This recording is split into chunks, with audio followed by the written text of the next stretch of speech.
জ্যোতির সেই করুণ আর্তনাদ এখনো আমার কানে বাজছে। ও অমর অমর বলে চলে গেল, অথচ অথচ আমি চুপ করে দাঁড়িয়ে থাকলাম। তু হাত বাড়িয়েও তাকে আমি ধরতে পারলাম না। অমর, তুই ভীষণ স্বার্থপর হয়ে গেছিস রে। আমি আমি স্বার্থপর হয়ে গেছি? হ্যাঁ, তুই স্বার্থপর হয়ে গেছিস অমর। মিথ্যে তোর ওই ভালোবাসা। একদিন আমি তোকে নিষেধ করেছিলাম ওই পরিবারের সঙ্গে কোনো সম্পর্ক রাখতে, আর আজ আমি তোর কাছে হাত জোর করে জ্যোতির ভালোবাসা ভিক্ষা চাইছি। একটা কথা মনে রাখিস অমর, কাউকে খুশি করতে গিয়ে অন্য কাউকে দুঃখ দিলে ভগবানও সহ্য করবেন না।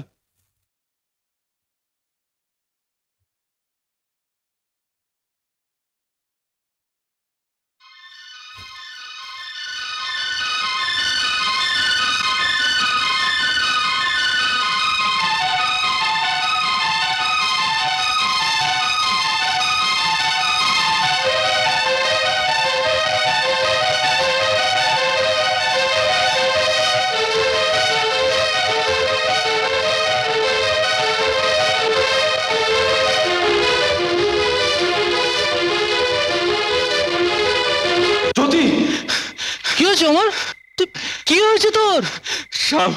শ্যাম, একটা ভয়ানক স্বপ্ন দেখলাম। স্বপ্ন? হ্যাঁ, স্বপ্ন দেখলাম জ্যোতি মারা গেছে। দূর বোকা, স্বপ্ন স্বপ্নই থাকে, যদিও কিছু সত্যি হতে পারে। কবিতার মুখে শুনলাম কাল জ্যোতিকে আশীর্বাদ করতে আসছে। তবে জ্যোতি কবিতাকে বলেছে ও যদি তোকে না পায় ও আত্মহত্যা করবে। না শ্যাম, না, এ হতে দেব না। জ্যোতি আমায় ছেড়ে কোনোদিনও যেতে পারে না। কেন পারে না? তুই তো জ্যোতিকে ভুলে গিয়েছিস। তবে তার জন্য তোর কিসের জ্বালা, কিসের ব্যথা? চলে যেতে দে না জ্যোতিকে।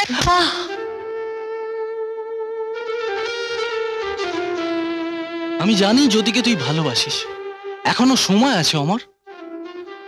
তুই জ্যোতিকে নিয়ে পালিয়ে যা অমর। পালিয়ে যাব? হ্যাঁ, পালিয়ে যা অমর।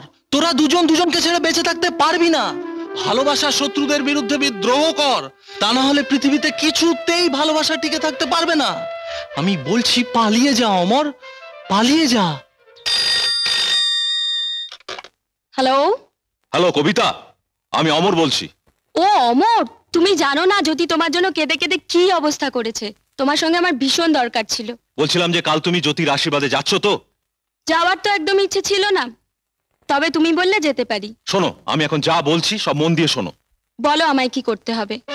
আরে না না না না না না না না, আজ তো আশীর্বাদ, বিয়ে তো 7 দিন পরে। সূর্য, ফোনটা একটু নাবা, আমি তো মন্দির থেকে ঘুরে আসছি। দেরি করো না, তাড়াতাড়ি এসো।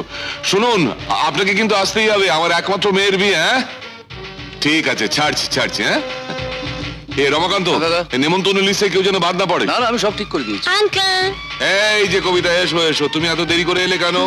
তুমি তো জানো জ্যোতিকে তোমায় সাজাতে হবে। 1 ঘন্টার মধ্যে অধীর বাবুরা এসে পড়বেন। আপনি কোনো চিন্তা করবেন না আঙ্কেল, আমি যখন এসে গেছি 1 ঘন্টার মধ্যে ওকে সাজিয়ে গুজিয়ে শ্বশুরবাড়ি পাঠিয়ে দেবো। আরে শোন, শ্বশুরবাড়ি কি, আজ তো আশীর্বাদ। সরি বাবা, আমার একদম ভুলে গেছি। আমার যেন খালি মনে হচ্ছে আজই ওর বিয়ে। এই দেখ, কত সুন্দর সুন্দর গয়না এনেছি। আজকের এই শুভ আশীর্বাদের দিনে তুই চোখে জল ফেলছিস? চোখ মোজ বলছি। দেখ তো কত গয়না এনেছি। এই না, এগুলো সব জ্যোতিকে পরিয়ে দাও। এই না জ্যোতি। ওই তো কবিতা এসে গেছে, এসো। চোখের জলে বুক ভাসিয়ে সব মেয়েকেই একদিন শ্বশুর বাড়ি যেতে হয়। তোকেও আর যেতে হবে জ্যোতি শ্বশুর বাড়ি। তোর আনন্দ দেখে মনে হচ্ছে জ্যোতির নয়, বিয়েটা না তোরই হচ্ছে। আরে কবিতা, তুই অত বড় ব্যাগে করে কি এনেছিস? আমার জামা কাপড়। জ্যোতির সঙ্গে 2-3 দিন থাকবো তো এখানে, আর বাইরে যেতে হলে নিজের জামা কাপড় সঙ্গে নিয়ে যাওয়াই উচিত। কিরে, তাই না? ও হ্যাঁ, জ্যোতির আলমারিটা কোথায়? ওই তো, ওটাই জ্যোতির আলমারি।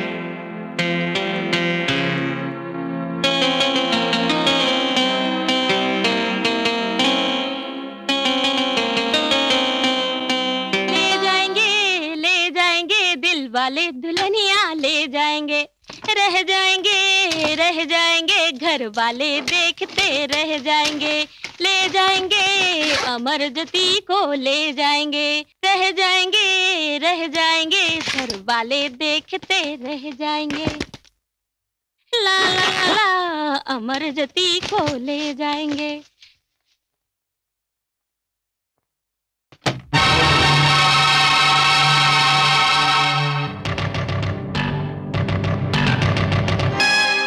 এই তোরা সব নিচে যা, জ্যোতির হবু বর আসার সময় হয়ে গেছে, আমি সাজাচ্ছি। তাই নাকি? চল চল চল চল চল চল। এই কবিতা, তুই বরং তাড়াতাড়ি জ্যোতিকে রেডি করে দে, আমি নিচে যাই, গিয়ে দেখি কি হচ্ছে না হচ্ছে। আমি তো আছি।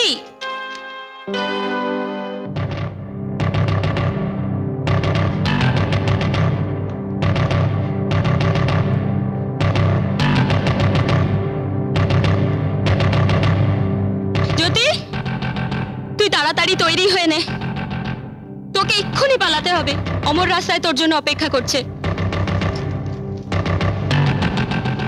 এই যে তোমার ভেতরে ডাকছে। হ্যাঁ, চলো।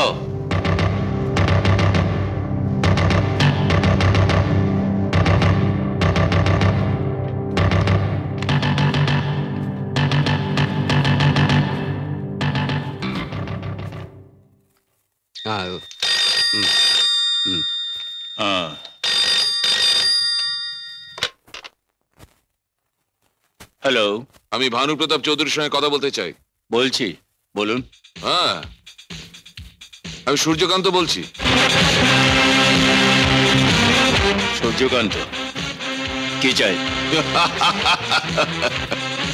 চাই তো অনেক কিছু করতে। তোর এই রাঁ আলু মার্কা ছেলেটাকে খুন করতে চাই। সূর্যকান্ত, কিন্তু আজ আমার মেয়ের আশীর্বাদ, তাই খুন খারাপি করতে ইচ্ছে করছে না। আমার ছেলের গায়ে হাত দেবার আগে একটা কথা মনে রাখিস, আমি এখনো সেই আগের ভানু প্রতাপ আছি। কাকে খুন করতে চাস তুই? এখনো বুঝতে অসুবিধা হচ্ছে? তোর এই লোফার ছেলেটা অমর আমার বাড়ির পেছনে ঘুরঘুর করছিল আমার মেয়ের সঙ্গে দেখা করবে বলে। এখন বুঝতে পারছিস? শুধু তাই নয়, আমার মেয়েকে নিয়ে পালিয়ে যাবার সুযোগ খুঁজছিল। আমি ইচ্ছে করলে তোর ছেলেকে এক্ষুনি পুলিশে দিতে পারি, কিন্তু আজকের এই শুভ দিনে কোনো ঝামেলায় জড়াতে চাই না। যদি পারিস ছেলেকে বোঝা। এই নেই শয়তানের বাচ্চা, তোর বাপের সঙ্গে কথা বল।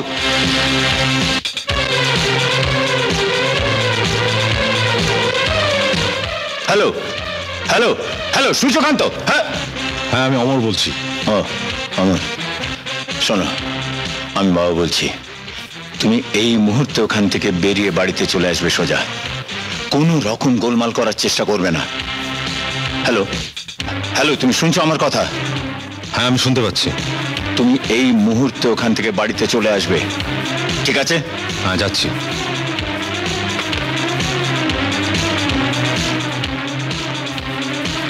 কিরে, কি হয়েছে? অমর কোথায়? আরে বলবি তো অমর।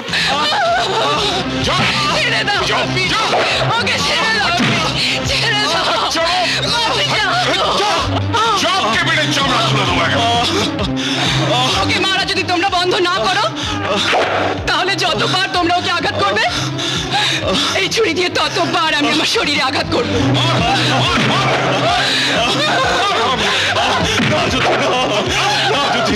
তোমার আঘাত সহ্য করতে পারবো না, আমি সহ্য করতে পারবো না।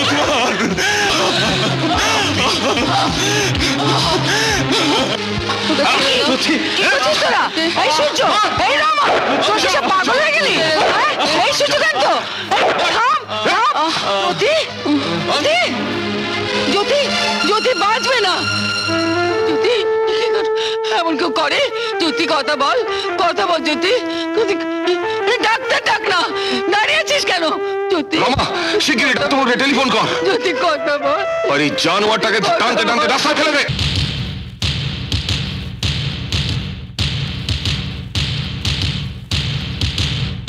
বেশি ব্লিডিং হওয়াতে শরীর দুর্বল হয়ে গেছে, কিন্তু কিন্তু কিন্তু কি? জ্যোতি মা হতে চলেছে। What do you mean? আপনি জানেন আপনি কি বলছেন? আমি জানি, আর এও জানি অনেক দেরি হয়ে গেছে। এসব আমি মানি না, মানি না। যত টাকা লাগে লাগুক, আপনি এই পাপ বিদায় করুন। শুনুন, আমি খুনি নই, আমি ডাক্তার, আমার পেশা মানুষ বাঁচানো। আর যাবার আগে আরো একটা কথা বলে যাই, জ্যোতির গর্ভের এই সন্তান মারার চেষ্টা করবেন না।